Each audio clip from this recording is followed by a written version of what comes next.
I will be interested to hear the audience's attitudes towards the mainstream and progress. So I think John has a sort of glass half full approach, and personally I would definitely be in the glass half empty approach myself. You know, I would say that to the two areas of progress in the mainstream, I would add a third, which would be new institutional economics, which is progress of a sort. But I'll use an example from that about why I think it is progress of a sort. Because in general, the new institutional approach in development economics, which is the area I work in when I'm not putting together ICAPE conferences, in general, they have focused on a very narrow band of institutions, right? And the institution über alles is, of course, property rights, right? And so if you look at the governance indicators that they look at as the institution that matters, it is property rights and protection of property rights. Now, if you look at any development project in sub-Saharan Africa that is focused on property rights, the results have been disastrous. And I mean, not just mildly so, completely disastrous to most of the people, because it shows an absolute misunderstanding of the actual cultural and power relationships in those countries, because property rights are not the only institution that matters, of course. In fact, it ignores, for example, gender rights and the fact that in a lot of, say, Southern African cultures, it's patrilineal, and so the sons have official ownership rights to land, but the women do the farming, right? So allocating ownership rights to the official owners of the land gives the land to the men who aren't the farmers, and takes away access of women to land, which actually has led to declines in agricultural output and starvation in places in Southern Africa, right? So this idea that property rights are the only institution that matters is not just wrong, it's harmful, yeah. Right? And so I think that's one aspect that leads me to the glass half empty attitude towards the progress of the mainstream.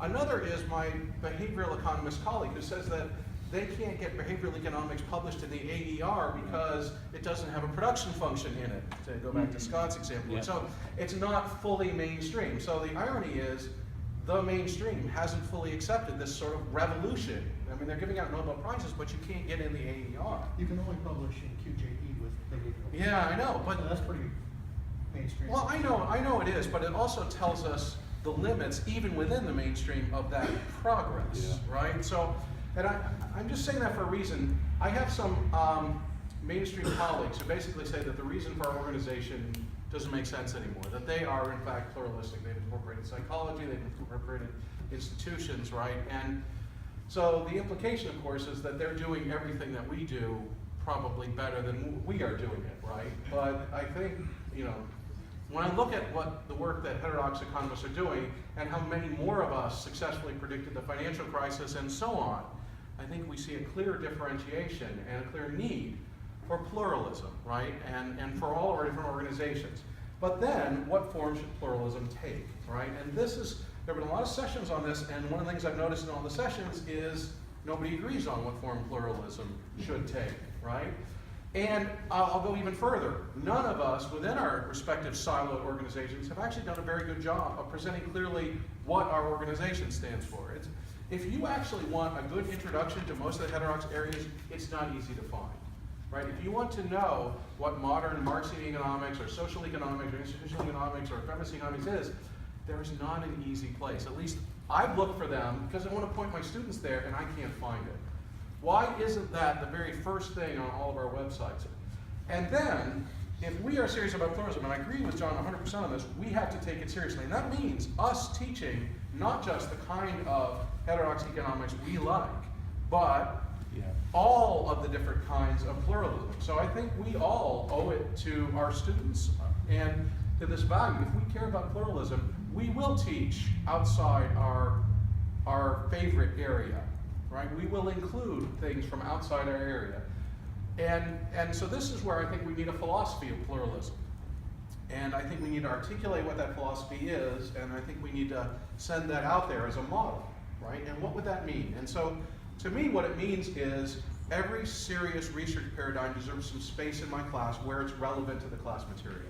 So I cannot imagine teaching a Principles of Economics course without including material on feminist economics, social economics, institutional economics, Marxian economics, some stuff on Strauss and some Austrian economics too. I don't like the Austrian stuff, but I think they need to know it, and I think if I care about pluralism, I will do it justice. I will teach it, and I will teach it as if I believed it. Right? I mean, I think that is what pluralism has come to mean to me. If I'm going to take it seriously, I need to embrace it fully. And I do it when I'm teaching the mainstream as well. And so I've adopted an approach where I tell students, this is the menu of really smart things. Well, let's qualify that. This is the menu of things that economists say, and a lot of these people are really smart. So, and you choose for yourself which you find most compelling, right? And students love that idea, that you are presenting them with a menu of options and you're empowering them to select what they find most compelling. Students absolutely love that approach. Even at the intro level in a community college, they love that approach, right? So I think we tend to think they can't be trusted with that choice. I think that's completely untrue. I think that students should always be approached in that way. I think it's part of student-centered learning, so in some sense it's a pedagogical approach, but it's also, I think, a value of pluralism that I believe strongly enough in that I want to do that in all of my classes. Now you can't, here's the difficult part, you can't do that in every class. You can't incorporate every single perspective into every class. So you have to make decisions about what's relevant to what class. But I think that's reasonable, and I think as long as we go into it with a reasonably fair approach, we can do a good job. We're academics, we know the literature, and if we read enough outside our literature, we can get a feel for what other groups are saying about the topics that we're teaching. So I think with a little bit of investment of time, we can all be truly pluralistic.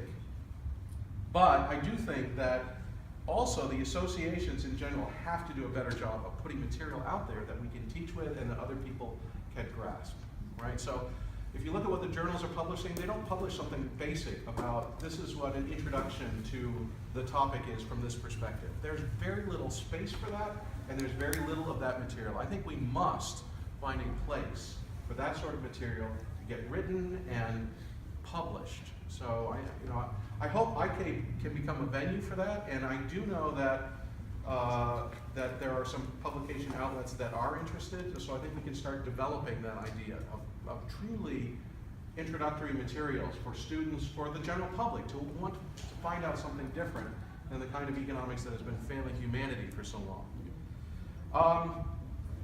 So I think I have a few other ideas.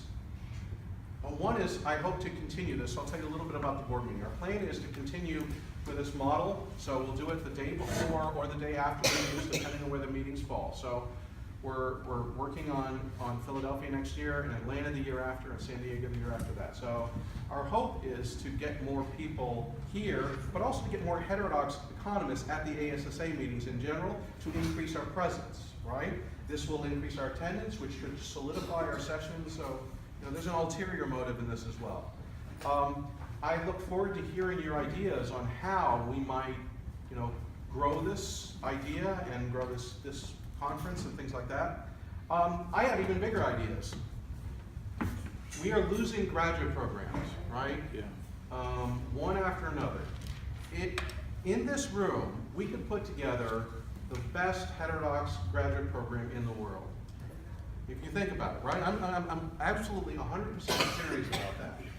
We now have technologies that have been used badly in MOOCs, right, online courses, but could be facilitating this group becoming a truly pluralistic graduate program that was state-of-the-art, cutting edge, because most of us are teaching-oriented universities, but there is no reason. All we need, let's think about what we actually need. We need a host institution that can grant PhDs and that would give us adjunct faculty status. And we need maybe some funding to buy release time so that we could teach in it and not kill ourselves while also teaching at our regular jobs, right? And then some technology help, right, to set up these things. But it's really easy to do this stuff now, right? In this day and age, this is not complicated. And there are people at every university who can help us do it. I actually see no reason why we couldn't create an incredible virtual graduate program. Maybe we get everybody together every summer, but during the year, we could be all scattered all over the planet and still have a spectacular graduate program. So I wonder the extent to which we can use this organization to start thinking a little bigger than just a few more sessions on teaching and things like that. So I'm just throwing those ideas out there, and so in general, then that's the sort of thinking that we're going through. ICAPE is going to continue. We're going to be searching for an associate director to help plan these conferences and for a secretary treasurer in the next year. So if you want to get more involved, we could use the help. And I'll end there, and we'll take some comments from the audience.